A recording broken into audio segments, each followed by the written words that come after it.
wanted to ask you first on your first point.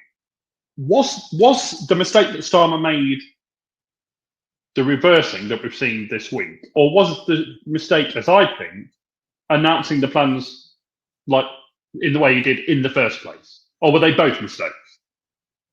I mean, if you look at how big the welfare bill is, and if you look at there's a clear need to get public spending under control, given the amount of debt we're in, and so forth.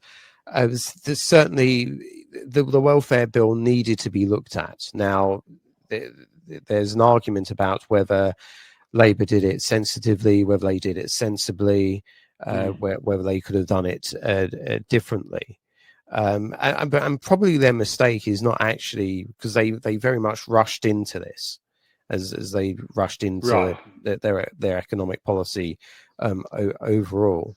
There was no real consultation, was there, about it? It was just announced. And what I've read today, and I don't know how true this is, but what I've read was that it was something that I think the overall issue is, Chris, and I don't think you'll disagree with me on this at all, is that this government didn't seem to come in to power with any great plan for what it wanted to do with power. And I think as a result of that, I think the Treasury kind of decided that it wanted to do this, and there was no internal opposition, and then it was announced, and suddenly then all hell broke loose. And I'm certainly not the first person to say it this week, but I think because there's no underlying great kind of philosophical or ideological position underpinning this government,